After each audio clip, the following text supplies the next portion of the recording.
Well, guys, it's October 29th. It's about 3 o'clock in the afternoon. I already went back into one spot that I've been wanting to hunt. Hunted every year at the end of October, beginning of November with a north wind. But I got back in there and the wind was a little more out of the east than I liked. So I backed out of that spot. I came back to the truck. I'm going to grab my climber and go around and hunt it from the other side. Cold front pushed in. It's like 30 degrees out. North breeze, just a slight breeze. We've got a little skiff of snow on the ground, so I'm pretty stoked. It's getting to be that time of the year where you just never know what could happen. So get packed up and get headed back in there. Should leave us with about 3 hours of sitting left. Might get lucky. We'll see.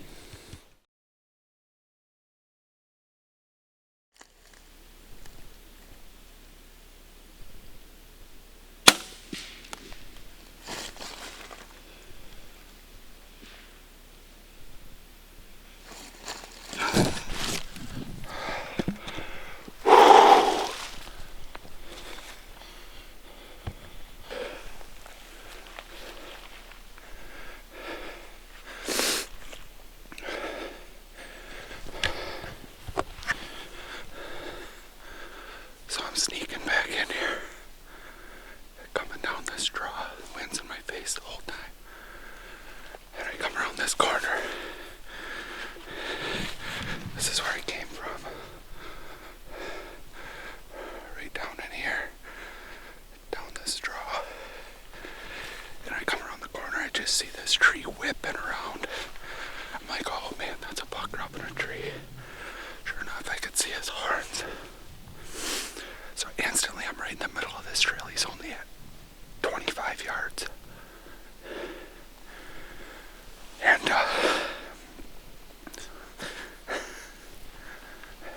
I dropped down, and second I got down, I tried messing with the camera instead of hooking my bow up, getting an arrow in and everything. And the second I started messing with stuff, he turned and started coming right up the trail right towards us at like 15 yards. And all I could see was just the top of my head. I was crouched right down.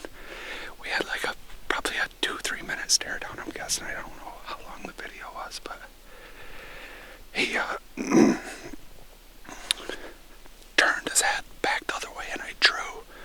And when I drew, he looked back and he seen me. And he took about 4 or 5 hops. I figured he's about 30 yards, and he turned right back around to check us again. And when he did, I smoked him. There was a little bit of stuff in the way, so I couldn't see the shot real good, but it felt good, sounded good. And then he went right back down that ravine, so we're gonna give him a little bit here. I found my arrow broke off. Laying right here, I stood her up.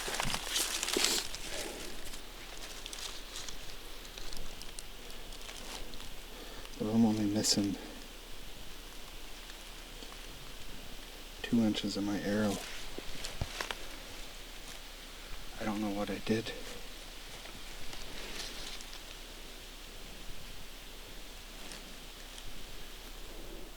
Looks like the arrow only got about 8 inches, 6-8 inches of penetration.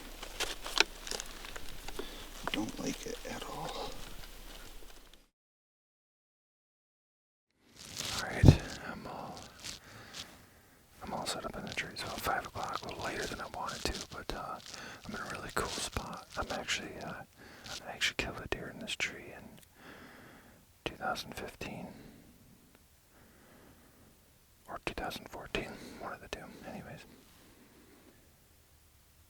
killed a doe out of this tree. So Tony's hunting with me. He's way about a mile away to the west. On the same thing, hunting acorns. There's a bunch of them. I had a bunch of deer runs coming in through here. We got a west wind, so the wind's coming across me. It's blowing that way. So anything coming in here from there, we should be good to go. Oh my.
Alright guys, so it's been about 4 hours, 4.5 hours.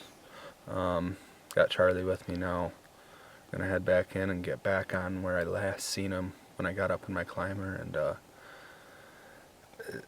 he went up over a hill the last I seen him, and I never seen him come out of there, so I'm hoping that he's just laying down over the other side of that hill down in a hole. But we'll see. You guys seen the arrow, it didn't look good, so hopefully there's enough penetration on it, and got in there far enough to catch at least one lung or something. So let's go take a look. Right here's where the arrow come out. And the first blood that I had, and he ran all the way down this big steep ridge, all the way to the bottom. And that's where I cut off and got in my tree and could see him after I got in the tree.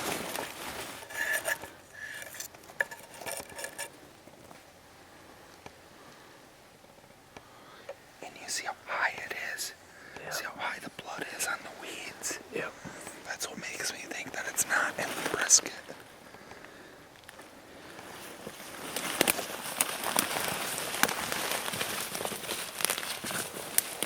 Well, he didn't go but, what, 10 yards after I seen him go over this hill. In your tree? In my tree.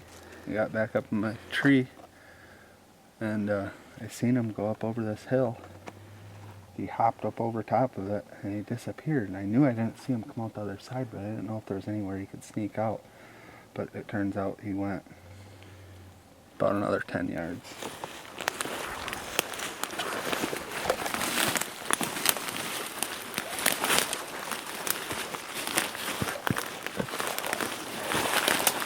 I knew for a fact that arrow hit. It's high though. Yeah. But you were shooting down. You were shooting downhill, you said, right? Shooting down. And that's what it did. It hit that shoulder. Hit the shoulder blade. Didn't make a pass-through shot. Dude. That's the big 5-point. Is it? Yeah. Dude, I feel so much better. I didn't think that deer was dead. There was a 3-hour span where I told myself that deer wasn't dead. But if you hit the right spot, you don't need much penetration, you know what I mean? Right. Which that's still a marginal shot, but. And he didn't bleed much, so I'm gonna assume you probably got right there in the heart. Yeah, I was definitely shooting downhill. Man, that's wild. Shooting downhill, you know, the arrow was going down in like this. I bet you just clipped the top of the lungs. Cause he ran downhill for what, 150, 200 yards all the way downhill. But after he got on this flat ground, he didn't go another 100 yards. No, yeah. 250 yards total. It's a gnarly buck though. Old. Dude, he is. He's old. And the reason I wouldn't say that he's that old, but we've had this buck on camera the last couple years. And all he's been is a 5-point, right? He's been exactly like this every year. He actually just showed up on cell cam. What was that, like 3 days ago? I had a picture of him. Yeah. On my cell cam. And he was making a mess in here. Tearing everything up. Rubs, scrapes, everything. I haven't been in this spot, and I didn't come in here all last year because you need that perfect northeast wind to hunt it when you come down that ravine. If there's anything but a northeast wind, the wind will swirl and blow your scent right down that ravine. With a northeast wind, it's shooting right up that ravine, and your wind's good coming into here. So I knew tonight I needed to get back in here, and when I didn't even make it all the way here. This old boy was tearing the heck out of the scrape with the bark in his faces. Just shredding stuff. Well, we got him out of that hole. Got a good look at him. Now the work begins. Drag him up that hill. I think we're gonna end up carrying him, don't you? Yeah. Yeah. He's gonna be a stout one though. Big old body on him. All in all, that, that's why we do it. It's, coming in like that, I was kind of hunting my way in, taking my time, making the shot. Obviously it wasn't a perfect shot, but it could have been a lot worse. It was actually better than what I thought. But you go from the highest of highs, and then like I was down as low as I could be, and then now back up to the highest of highs again. That's what makes hunting what it is. So all in all, it turned out, I honestly didn't think we were gonna get this deer. I thought he was gonna live to see another day, but the shot ended up being better than what I thought, and the arrow kind of sketched me out when I found it. But really it wasn't too bad. I'm guessing it got the top of his lungs. So yeah, man, let's get him out of here.